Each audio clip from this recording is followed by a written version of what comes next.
Hey guys, I want to show you how easy it is to get all your nutrients on a Fruitarian raw vegan diet.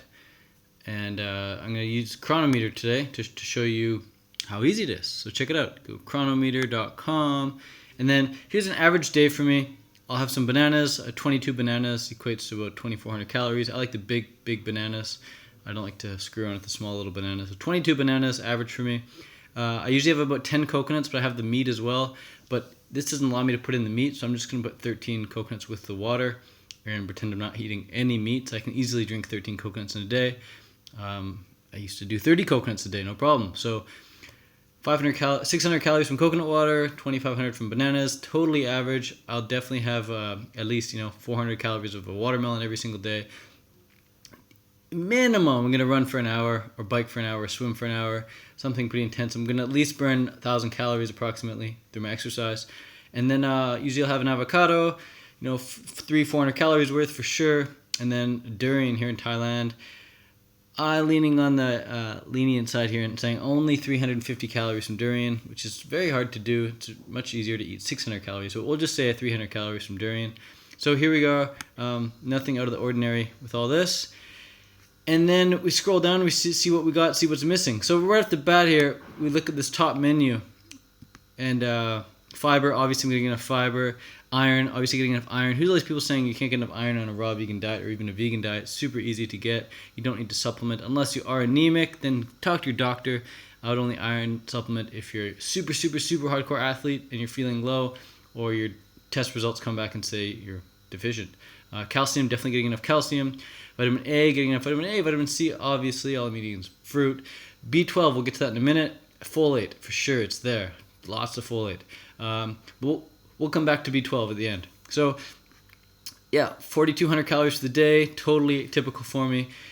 All the B vitamins there. Again, we'll come back to B12 at the end. Vitamin D, this is not actually a vitamin, it's a hormone that comes from the sunshine. And vitamin E and vitamin K, you don't need more than what's showing here. Like getting 63 units of vitamin K, getting 8 milligrams of vitamin E a day, plenty. Any more than that, really not necessary. But if you're for whatever reason you go to your doctor and test results come back say you're super deficient, maybe supplement for a bit. But honestly, you're better off with whole food sources. So if you are getting 53% of your vitamin E and vitamin K, you're doing pretty damn good. You're doing good. And again, these are not 100% accurate because you could eat one apple from one tree that has a lot of B1 and eat another apple that's from another tree and it's low in B1. So all apples are not created equally. All durians are not created equally. All bananas are not created equally. All coconut water is not created equally. They all have different varying amounts of nutrients, but this is a guesstimate at best, and it's a pretty close guesstimate. So for the most part, yeah, we're getting everything here. So all the vitamins you're getting for sure. And again, vitamin D comes from the sun, so no worries there. Minerals. People talk about, Ted, you're not eating any greens on your Fruitarian diet. Where are you going to get your minerals? You need to be eating cucumbers and tomatoes to get our minerals. And yeah, I often do eat some cucumbers and tomatoes. I go through phases. But it's not like you need cucumbers and tomatoes and greens for minerals. Obviously, I got them on here. Calcium, copper, iron, magnesium, manganese, phosphorus, potassium, selenium, sodium, and zinc. Got them all, baby. Got them all. If you're curious to know where I get the main sources from, calcium mostly comes from coconut water. Copper mostly comes from banana. Iron, where do I get my iron? Mostly comes from coconut water here. Bananas are also a pretty good source. Magnesium, coconut water. Manganese, bananas. Phosphorus, coconut water. Potassium, you guessed it, bananas. Selenium, coconut water.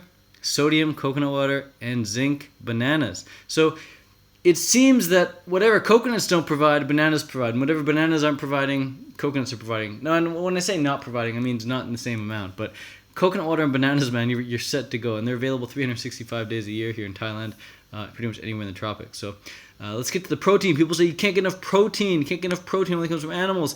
Well, it is true that protein comes from animals. But because we are animals and we're eating all these amino acids, then our body forms protein. But it needs these amino acids. It needs these essential amino acids to form protein. So if anyone says where you get your protein, just show them this chart. Again, if you're curious to know where these things come from, bananas, coconut water, bananas, bananas, coconut water, bananas, coconut water, coconut water, coconut water, and coconut water. So it's very easy to get enough protein, man. It's very, very easy to get enough protein. Now, fats. This is important. This is important because people say, you don't want too much fat. And how much fat am I getting? Well, 81% of my calories here are coming from carbs, 13% coming from fat, and 6% coming from protein. But that's still enough protein. That's still definitely enough fat, and that's a good amount of carbs. You can always have more carbs, for sure. So, fat. Am I getting enough fat? Yes, I am. I'm getting 101% of my daily needs of fat. So, how come my omega-3s are low then? Well, when you're eating a fruitarian diet, typically fruit grown in the wild will be higher in omega-3s, and then fruit that's like super duper monocrop, super duper hybridized is going to be typically lower in omega-3s. So if you aren't eating your avocados or your durian or your coconut meats, then you're not going to be getting as much fat as most raw vegans. But if you are eating all the fat you care for on a raw vegan diet and it's coming from fruit, you're typically going to end up around this percentage right here. Now, it's good to have about a 4-to-1 ratio of omega-6 to omega-3s, and approximately we have that here. We get 6 grams of omega-6 to 1 gram omega-3. That's pretty dang good. But you say, how come they're so low? Well, again, if it's coming from fruit, it's all good, man. You don't need that much as long as you're getting, your good amount of total fats right here.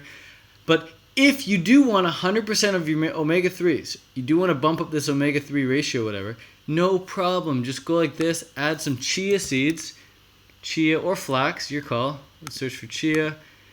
Let's add in 50 calories from chia seeds. Okay, 50 calories, that's nothing. Anyone can have 50 calories. Boom! 176% of your daily value of omega-3s just from a little bit of chia seeds, sorry.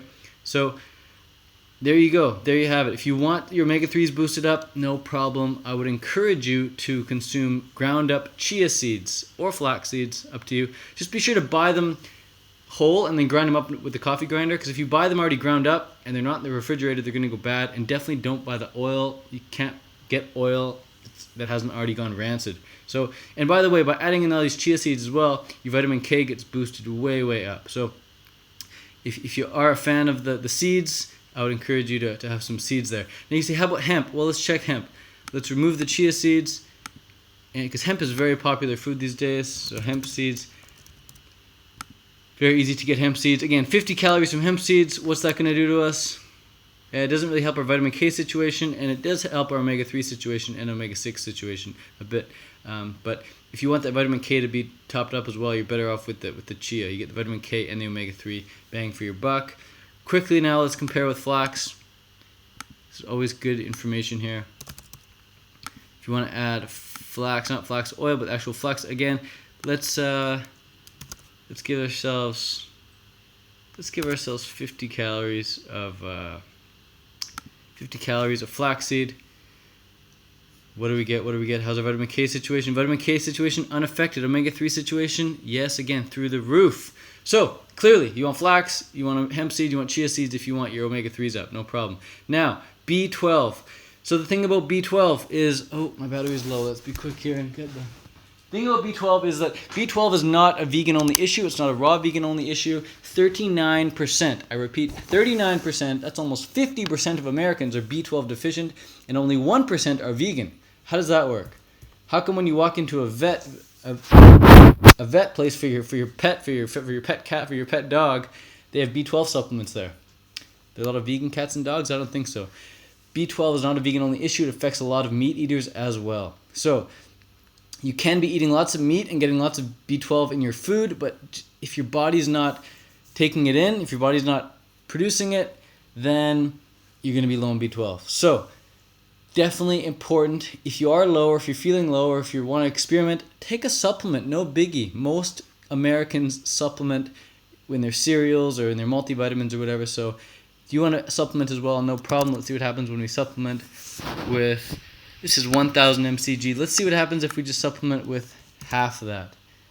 It's 0.5 of a serving. So only 500 milligrams of methylcobalamin, which is the preferred B12 source. Definitely go methyl. Do not get cyancobalamin. Big difference there. I'll go into that in another video soon. Vitamin B12 through the roof. Over 1,000% of your daily value. That's what's up, man. Or what's that? 10,000% of your daily value. So there you have it. All the nutrients and just from fruit. And if you do want to add some chia or flax or hemp seed, be sure to grind them up in a coffee grinder and then consume them in a smoothie or put them in your salad dressing or something. No problems there. And then vitamin B12, do not be afraid to supplement either. And then you have everything you need. Easy as. Easy as. Yeah. Cool sauce. Great. Have a good day.